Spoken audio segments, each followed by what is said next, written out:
Jadi baru-baru ini, seorang analis militer yang cukup populer di Turki dengan follower akun X-nya mencapai 111.000 orang telah membuat pernyataan yang cukup menggigit nih bos tentang calon jet tempur kita nih. Namanya Turan Ogus. Beliau adalah Defense and Security Policy Analyst asal Turki.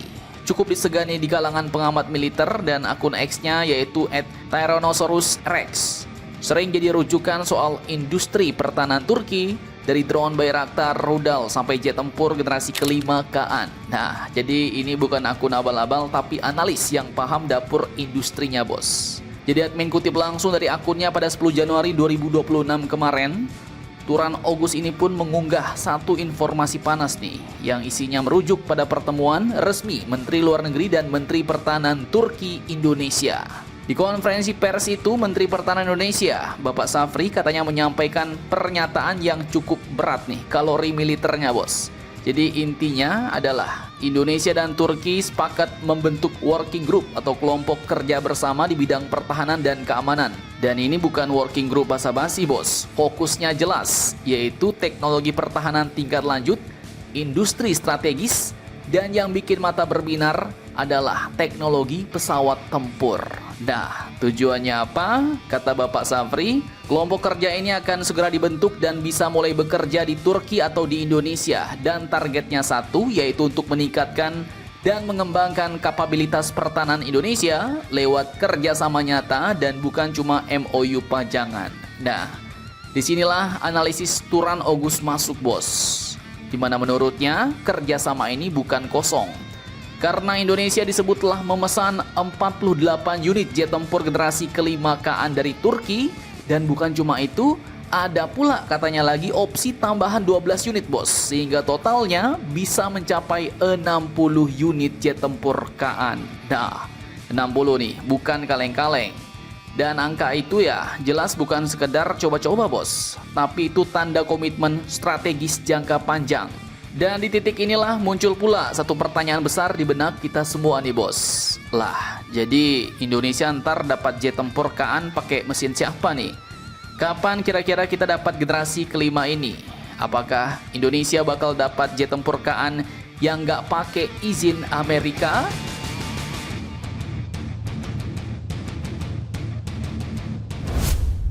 Oke, sekarang kita masuk ke bagiannya lebih dalam bos. Dalam informasi lain dari akun pemerhati pertahanan Turki @avionot, muncul satu kalimat kunci dalam bahasa Turki, katanya dalam perjanjian ekspor final dengan Indonesia, KAAN direncanakan dikirim menggunakan mesin buatan Turki yaitu TF35000.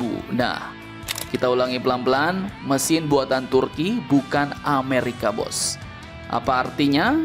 Ya artinya kalau pakai TF35000 ya Indonesia jadi nggak perlu izin ekspor mesin dari Amerika untuk menerima jet tempur KAAN. Dan dalam dunia jet tempur modern, mesin itu jantung politiknya bos, bukan cuma jantung teknis. Mesin TF35000 ini dikembangkan oleh Tussas Engine Industries. Targetnya yaitu daya dorong sekitar 35.000 lbf, mendukung super cruise, cocok untuk jet siluman generasi kelima. Dan kalau ini terrealisasi maka ya mungkin tidak ada tombol veto dari Washington, tidak ada drama-drama ITAR, dan Indonesia bisa lebih bebas soal upgrade persenjataan dan operasional bos. Tapi ya jujur aja mesin ini belum jadi sampai saat ini bos. Dan timelinenya yang paling realistis yaitu mulai tahun 2026 sampai 2027 mendatang, itu baru masuk prototipe awal mesinnya. Kemudian 2028 sampai 29 mungkin baru uji darat dan uji terbang. Dan terakhir 2030 sampai 2032 mungkin baru operasional awal kalau pakai mesin dari Turki. Jadi kalau skenario paling logis buat Indonesia gimana Min? Nah, intinya ya kita bakal menunggu bos. Menunggu sampai mesin Turki ini cukup matang, barulah kita dapat menerima KAAN versi non-Amerika. Atau mungkin skenario lainnya bos, mungkin akan disiapkan batch kecil awal untuk persiapan kita, mungkin sebagai familiarisasi ya kan. Kemudian setelah itu baru masuk batch utama setelah 2030 pakai TF35000 mungkin ya. Dan kesimpulannya ya, jet tempur KAAN buat Indonesia ini yo bukan sekedar beli jet bos, Tapi ini adalah taruhan geopolitik, taruhan kemandirian untuk masa depan kekuatan udara kita. Kalau Turki amsyong ya kita ikut amsyong bos. Tapi kalau Turki menyala, nah kita bisa ikut menyala.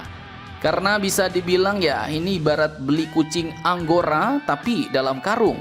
Kita tahu jenisnya mantap ya kan, generasi 5. Tapi belum tahu kemampuan aslinya. Sehingga masih ada potensi pas dibuka karungnya, ternyata itu kucing Anggora mix kucing oranye pula ya kan. Nah loh.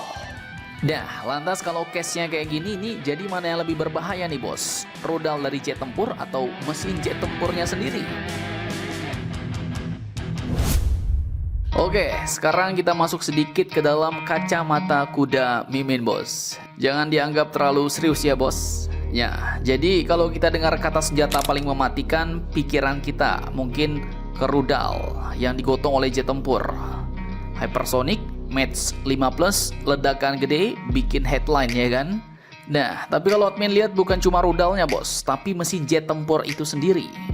Rudal bisa dibeli, mesin jet tidak selalu bisa. Rudal kalau punya uang dan izin politik bisa beli, bahkan negara kelas menengah bisa beli rudal jarak jauh. Drone bisa dipasangi misil pintar, teknologi rudal menyebar relatif cepat, dan banyak negara yang bisa buat bos. Tapi kalau mesin jet tempur, nah itu beda cerita. Mesin jet tidak dijual bebas, sangat dibatasi lisensi, dan diawasi ketat oleh negara asal. Kenapa? Karena siapa yang menguasai engine, menguasai langit.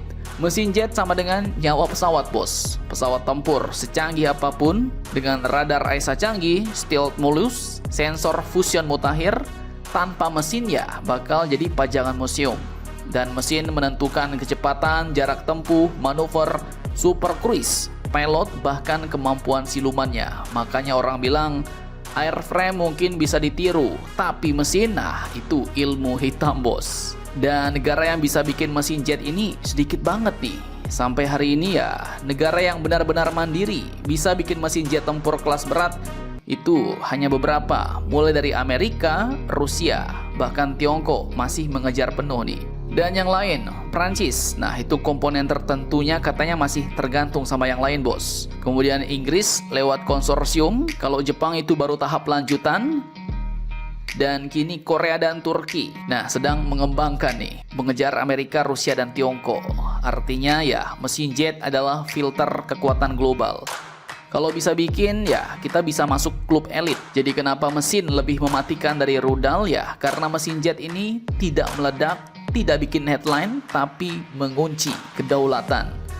Kalau mesin jet tempur kita dari luar, maka upgrade harus izin, perawatan tergantung, suku cadang bisa ditahan, pesawat bisa lumpuh tanpa ditembak. Dan itulah kenapa embargo mesin bisa jadi lebih efektif dari serangan udara.